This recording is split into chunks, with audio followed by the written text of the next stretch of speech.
Bonjour à tous et à toutes, nous sommes mercredi 9 juillet 2025, vous êtes en direct de Tech et Transmission. Je suis Elsa Tanous, accompagnée de ma co-animatrice Michel Paquin. Salut Michel, ça va? Salut Elsa, ça va toi? Oui, merci d'être là aujourd'hui, vous m'avez manqué. Alors Tech et Transmission, comme vous le savez, c'est l'émission qui connecte les générations d'hommes et de femmes à la tech d'aujourd'hui et de demain. Et aujourd'hui, on va parler donc d'un sujet que nous on adore avec Michel particulièrement, c'est tous les chemins mènent à la tech, n'est-ce pas Michel? Oui. On reçoit qui aujourd'hui? Je me suis fait un petit cadeau, je pense, ce soir. Parce que on reçoit deux personnes de chez Groupe Aversita où je travaille également. Puis ça me fait vraiment plaisir de les avoir. Comme tu disais un peu, on parlait de tous les chemins mènent vers la tech. On voulait vous présenter des profils qui sont complètement différents d'un parcours qui va être plus standard, si on veut. Puis on a le plaisir de rencontrer Antoine, qui est analyste BI chez Groupe Aversita. Bonjour Antoine, bienvenue. Bonjour. Ça va bien? Ça va bien. Première fois à la radio? Première fois à la radio. Bon. J'espère que tu as une expérience.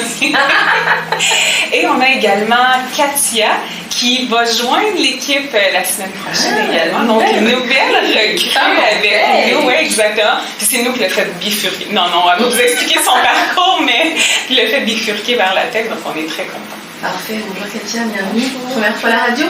Oui. Bon, on a jeudi, première fois à la radio aujourd'hui. Parfait. Merci tout le monde d'être là.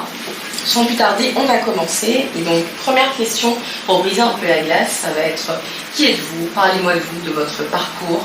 Je vais commencer par toi, Katia, honneur aux dames. Parle-nous de ton parcours qui est profondément ancré, si j'ai bien compris, dans le monde des affaires et de la stratégie. Oui, alors Qu'est-ce qui fait que tu es là aujourd'hui? Dis-nous tout. mais déjà bonjour, merci de nous recevoir aujourd'hui. Alors pour ma part, mon parcours est assez centré sur la stratégie, le développement des affaires, la gestion de projet, etc. Je ne viens clairement pas du domaine de la tech, donc je suis 100% dans le thème. Et pour mon parcours, ce que j'ai pu faire, j'ai fait de la consultation principalement. Alors, j'ai travaillé pour plusieurs cabinets de consultation. Je ne sais pas si j'ai le droit de dire les noms Des cabinets de Big Four, etc. Oui, d'accord. Exactement. Tu peux dire si tu as aimé ton expérience là-bas. Non, c'est pas. Mais pour le coup, oui, ça m'a permis de découvrir tout le domaine de la stratégie, puis juste après de reprendre mes études, ma maîtrise en stratégie de gestion, que j'ai faite ici au Canada. Avant, je ne viens pas du Canada, je ne sais pas si vous savez. Tu viens de France? D'Algérie. D'accord, ok. Oui. Bienvenue. Merci. Et du coup, c'était vraiment intéressant pour moi de reprendre mes études, de travailler encore ici en consultation, etc. Puis j'ai décidé de faire un gros changement, puis de bifurquer, comme vous dites, vers la tech. Voilà. Parfait. Bienvenue dans le monde de la technologie. Nous, on est vraiment contents quand on rencontre des femmes en tech, surtout qui n'étaient pas prédestinées au départ. Avec Michel, on aime ces profils-là, on est en amour avec elles. Merci beaucoup, Katia. Antoine, bonjour, bienvenue. Merci. Qui es-tu? Alors, je suis quelqu'un d'assez intéressé par toutes sortes de domaines. Alors, mon parcours aussi assez Atypique. atypique, oui, surtout pour le milieu de la technologie. J'ai fait des études en art visuel d'abord. J'ai un baccalauréat en art visuel. J'ai fait très jeune. Et puis ensuite, j'ai tenté d'être artiste à temps plein. Puis ça a été assez difficile parce que il y a beaucoup de gens qui veulent faire ça, puis il n'y a pas beaucoup d'espace, il n'y a pas beaucoup de financement là-dedans. Donc pour vivre sa vie de ça, c'est des gros défis. Mais c'est magnifique, je suis sa plus grande fan. Mais du coup, en art visuel, quoi précisément? Dis-nous, parce que moi je sais, mais ils veulent savoir. Moi, je faisais de la peinture à l'huile. C'est un peu difficile à décrire comme ça en quelques mots, mais c'est ça. Principalement, je faisais de la peinture. Mais d'ailleurs, dans mon parcours en art visuel, on a touché un peu à tous les médiums, y compris à des médiums technologiques. Donc, j'avais déjà un peu trempé les pieds dans cette eau. Et puis par la suite, je me suis redirigé dans un autre programme qui est tout aussi un peu propice à trouver des emplois payants rapidement. Donc je suis allé faire une formation en philosophie. Je suis allé jusqu'à la maîtrise, j'ai fait un baccalauréat, une maîtrise en philosophie. Et puis par la suite, de fil en aiguille, je suis rendu assez âgé pour quelqu'un qui sort de la maîtrise en philo. Avec plein de diplômes en perte de temps. Ouais, Évidemment. non, mais c'est très, très intéressant. Puis après, si on ne fait pas de l'enseignement ou de la recherche, ça devient difficile de trouver un emploi dans ce milieu-là qui est assez bien payé. Et puis par opportunisme, Michel, qui est parenté. Qui est la meilleure grande sœur. Moi, oui. Ma grande sœur, elle me connaît bien, donc elle sait que je suis quelqu'un d'assez. Qui a une facilité d'apprentissage, puis qui est intéressé par toutes sortes de choses. Tout ce que je peux apprendre, moi, ça m'intéresse. Donc, elle me dit, viens, on va te faire du design, qui est un peu lié à mon premier diplôme en art. Et puis, de fil en aiguille, le design a pris un peu un pas de côté, puis je me suis surtout concentré sur le côté front-end, donc en business intelligence. Donc, je fais la création des rapports, mais en incluant tout ce qui est techno, comme le codage, puis l'analyse de données, etc.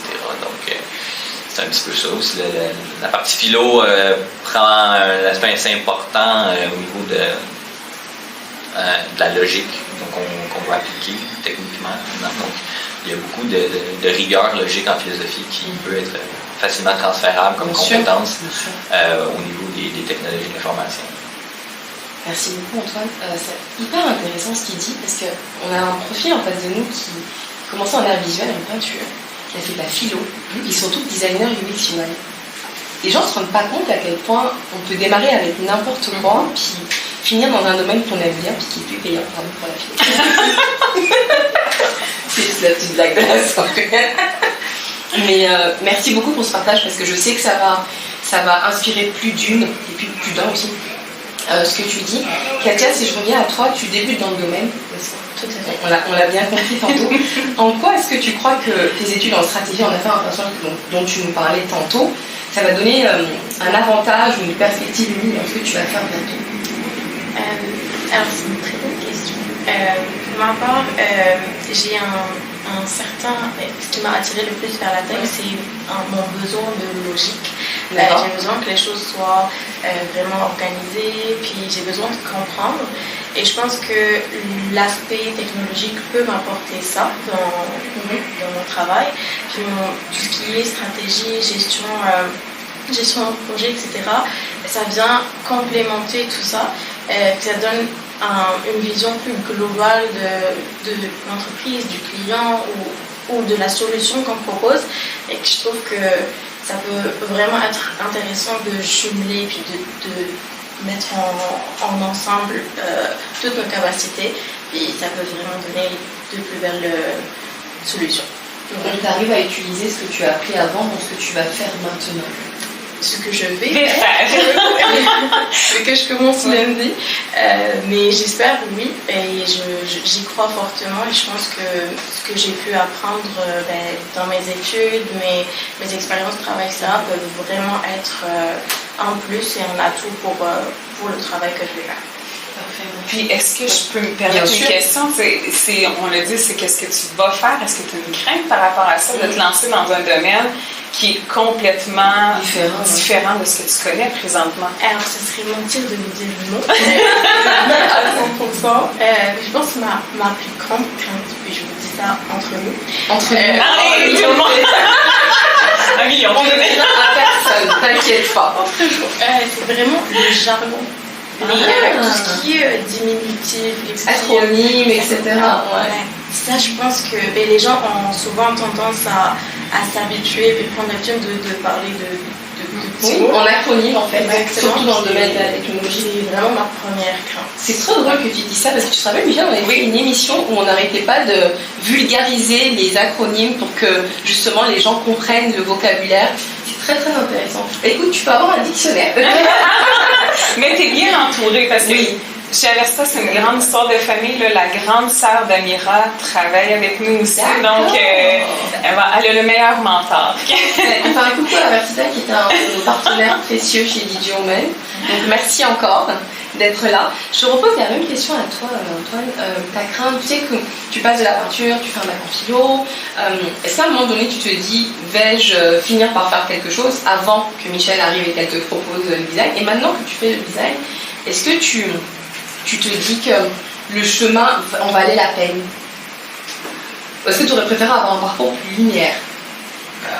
Je pense que si j'aurais préféré, je pense que j'aurais peut-être préféré avoir un parcours plus linéaire, mais en même temps, c'est ça la vie, hein. Puis moi, j'ai toujours été quelqu'un qui était trop curieux intellectuellement pour prendre des chemins tout faits d'avance, si on veut. Puis donc les domaines dans lesquels j'ai étudié ne mènent jamais vraiment. C'est assez rare, en fait, les parcours linéaires dans ce domaine-là. Il y en a quelques-uns qui réussissent à passer du point A au point B assez facilement. Il y a beaucoup de travail, mais qui le font réellement et qui se mettent à 100% là-dedans. Mais de tous mes collègues de l'université, il y en a très peu qui font encore exactement ce qu'ils faisaient. Mais oui, c'est sûr qu'il y a beaucoup de crainte qui vient avec ce genre de parcours-là. On ne sait jamais où on s'en va. Puis, donc, on y va souvent avec les besoins.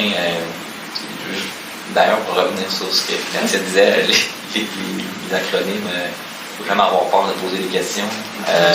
Moi, je connaissais absolument rien quand je suis rentré en ligne. Moins que rien. Là. Même les termes de business, technique, je partais absolument de zéro. Puis il y avait beaucoup de choses que mes collègues me disaient en prenant pour acquis que je devrais savoir ces trucs-là. Fait qu'il a fallu que je parle beaucoup, que je sorte un peu aussi de ma timidité. Donc, ça m'a appris. Et la zone de confort. Oui. Ça m'a appris beaucoup. Puis c'est un métier en ce moment que j'aime parce que c'est toujours quelque chose. Il y a toujours quelque chose à apprendre. C'est tout le temps en évolution, constamment en évolution. Puis je peux appliquer toutes les compétences qu'on peut appeler, je sais pas, transversales, des compétences plutôt générales qu'on aime avoir dans la vie, mais qu'on peut appliquer au milieu du travail. Je vais d'ailleurs te poser la question, pour quelqu'un qui nous écoute, qui est en train de faire un bac littéraire ou un bac en philosophie, et qui se retrouve intéressé par ton parcours, se dit « Ah, mais ça crée peut-être un petit déclic chez moi ». Qu'est-ce que tu lui conseillerais? C'est comme, comment est-ce qu'on passe de la philo à faire du design sans se sentir... imposteur. Oui, exactement. Ben, il faut déjà apprendre, je pense, à bien se connaître ses forces puis ses faiblesses, puis pas avoir peur non plus d'avouer ses faiblesses, puis de bâtir sur les forces qu'on a malgré ces faiblesses-là. Donc moi, par exemple, ça a été tout ce qui est technique, c'était ma faiblesse, tout ce qui est aussi peut-être plutôt leadership, c'est des trucs comme ça où j'ai dû apprendre à travers ça, donc me sentir peut-être moins compétent que les autres parce que je ne viens pas du même milieu. Mais je pense qu'il faut surtout miser sur justement ses forces. Puis quand on étudie par exemple dans des études plutôt des humanités, les études littéraires, les études en philo, en art, en fait, quand on est bon à l'université en général, quand on est quelqu'un d'assez studieux ou académique, la force qu'on a, c'est qu'on est rigoureux. On est pas nécessairement organisé, mais on est capable de structurer notre pensée. Donc, je pense que c'est la base dans n'importe quel parcours d'apprentissage. Structurer sa pensée, c'est la base. Donc, c'est la base de la communication aussi, mais c'est aussi la base de l'apprentissage technique de n'importe quoi, selon moi. Structurer ta pensée, c'est sur ces mots qu'on va prendre une petite pause musicale. Qu'est-ce qu'on écoute, Michel? Mourir de joie, c'est ça? Oui, de El Gato Negro, et on vous retrouve dans 2 minutes exactement. Restez avec nous, à tantôt!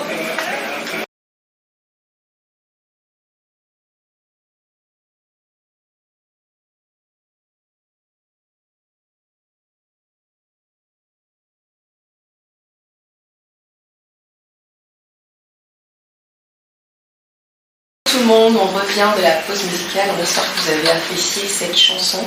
Si vous nous prenez en ligne maintenant, je suis accompagnée, donc je suis Elsa Tanous, pour Tech et Transmission, accompagnée de ma co-animatrice Michel Paca et Léon, et de nos invités donc Antoine et Katia, qui sont donc 2 jeunes du monde de la technologie. Et tout à l'heure, en fait, on parlait donc de tous les chemins qui mènent vers la technologie, parce que nous on a des profils atypiques ici à la radio.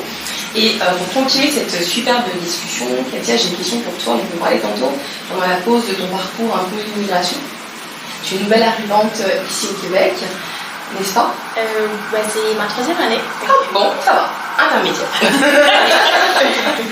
Et donc, c'est ça, on voulait en savoir un peu plus par rapport à de là où tu viens aujourd'hui, le choix de la technologie aussi. Dis-nous. Alors, comme je disais tout à l'heure, Je viens d'Algérie. D'accord. C'est mon pays, j'ai vécu là-bas, j'ai grandi là-bas, j'ai fait toutes mes études jusqu'à ma première maîtrise là-bas. Okay. Puis j'ai aussi travaillé mes 2 premières expériences en consultation, c'était vraiment enrichissant pour moi. Et je pensais vraiment pas au domaine de la tech parce que généralement dans les pays du Maghreb c'est assez masculin comme domaine. Mais il y a quand même, je tiens à féliciter les femmes qui travaillent et qui tiennent le coup, etc. Je suis très impressionnée, dont ma sœur. Elle a commencé en Algérie et qui m'encourage et me soutient dans ce changement de carrière, on va dire, entre guillemets. Puis je trouve ça très inspirant de maintenant venir ici puis reprendre ce domaine-là et vous rencontrer de nouvelles personnes, etc. Et je trouve ça très très inspirant et de là où j'ai commencé puis là où j'en suis et j'ai hâte vraiment de démarrer lundi. Elle va être là à 4h du matin pour ouvrir les bureaux s'il vous plaît. Merci Katia pour ton partage. Il y a beaucoup de personnes qui vont nous entendre et puis qui vont se retrouver un peu dans tes chaussures et c'est important de dire aux gens que le fait de venir, c'est aussi une façon d'avoir un nouveau départ dans un domaine qui est peut-être différent. Et ici, on ouvre les portes et c'est une belle opportunité. Si je peux juste compléter, juste dire aux personnes qui veulent venir ou qui veulent changer de cap, qui sont intéressés par la technologie puis qu'ils n'y arrivent pas, c'est juste oser et même si c'est dur, le processus d'immigration puis des études, etc. est quand même pas facile. Et je tiens vraiment à les encourager. Puis, il y a de belles entreprises comme Aversita qui reçoivent tout à fait. des profils comme les tiens, qui leur donnent vraiment de quoi évoluer, qui leur permettent d'être des valeurs ajoutées. Donc ça existe. C'est aussi ça aussi qui est important. Les gens ont l'impression qu'ils sont un peu laissés tomber. Qu'est-ce que tu penses? Oui, puis je me demandais parce que tu disais que typiquement aussi, d'où tu viens, c'était plus masculin. Est-ce que vous avez eu le support de tes parents, la famille? Comment ils vous ont appuyé dans ce... Je dis vous parce que ta sœur et toi, vous avez suivi ce chemin-là. Tout à fait. Mais je pense que mon père est en train de m'écouter en ce moment. Fais attention à ce que tu dis. Oui, 100%. Mes parents nous ont toujours encouragés à faire ce qu'on aime, même si on a eu des barrières, etc., on nous a toujours encouragés. Je pense que moi, je l'ai moins ressenti que ma sœur, puis elle était vraiment dedans. Et je pense qu'elle s'en sort extrêmement bien en ce moment. Et ça lui a permis d'apprendre beaucoup plus. Et d'être une inspiration pour toi. Je pense qu'elle a tracé le chemin. Exactement. Exactement. Mais si je reprends ces mots, elle me dit que ce domaine est génial et que je vais adorer. Et vous continuez l'émission ici à mercredi prochain. Ce domaine est génial et tu vas adorer. Merci à Amira, merci à toi Katia. Michel, on avait une autre question. Nos 2 invités sur papier n'avaient pas le profil, n'est-ce pas? Travail en tech. Oui. Comme on disait tantôt. Comment est-ce que t'expliques toi, donc là tu remets ta casquette employeur, comment t'expliques toi l'engagement de l'entreprise envers des personnes au parcours non traditionnel, que ce soit Groupe Aversita ou d'autres entreprises qui embrassent le chemin? Puis, tu sais, dans le fond, je crois qu'il y a tout un aspect de la technologie, ça s'apprend. Moi, je dis tout le temps, le technique, ça s'apprend, la personnalité, c'est autre chose. Ben, ça s'apprend aussi, là, mais ça se développe. Mais le technique, quand tu as une facilité à apprendre, ça rejoint un peu ce qu'Antoine nous disait précédemment. Quand tu as fait des études, tu as un peu une façon de pencher, une logique où tu vas essayer de synthétiser les choses. Et si on regarde juste sur papier, on a beaucoup de diplômes à la table. Entre Katia qui a fait 2 maîtrises, Antoine 2 bacs et une maîtrise, mais c'est juste pour dire que y a des personnes comme ça. Moi, on aime beaucoup donner aussi cette chance-là à des jeunes à se développer, sachant qu'on a confiance aussi. On connaissait quand même des personnes, mais le technique, ça s'attend. Puis quand tu as des gens pour t'appuyer à travers ça, des gens aussi pour te coacher, on les laisse pas non plus tout seuls. Le but, c'est de les amener à se développer. Mais je pense qu'on veut créer un environnement qui est propice. Puis là, Antoine, tu peux me dire si c'est pas vrai qu'on pense. Cligne de l'œil. Sauvez-moi. Merci beaucoup, Michel. Que je rebondisse là-dessus. Parce que moi, ça fait 2 ans maintenant que je suis à Aversita. Puis c'était beaucoup plus petit quand je suis arrivé, donc déjà, ça peut peut-être aidé un peu parce que je ne sais pas les grandes boîtes à quel point ils sont ouverts à ce genre de parcours-là. Mais effectivement, moi, on m'a dit déjà en arrivant, bon, c'est pas parce que tu connais Michel puis que ça va être tout donné. Il faut faire ses preuves puis il faut montrer que on est rigoureux, etc. dans l'apprentissage et puis après ça dans le travail réel avec les clients, avec les projets. Mais oui, effectivement, moi je me suis senti super bien accueilli. J'ai eu beaucoup de support. Au début un peu moins parce qu'on avait moins d'employés pour nous aider. Mais avec tous les outils qu'on a de nos jours et surtout l'intelligence artificielle, l'apprentissage technique, c'est très très facilité. Comme apprendre à coder avec l'intelligence artificielle, ça aide énormément. Donc on peut juste centrer un prompt et ça nous aide. Après, il y a une certaine limite où on devient meilleur que l'IA pour ce que c'est en ce moment. Mais après, les collègues, ça aide énormément. Puis je pense que les gens qui sont très ouverts d'esprit, les gens qui ont des diplômes, qui sont éduqués, ont souvent une ouverture d'esprit qui permet justement cet accueil-là. J'ai aimé mon parcours jusqu'à présent. On le sent. T'as fait une bonne job.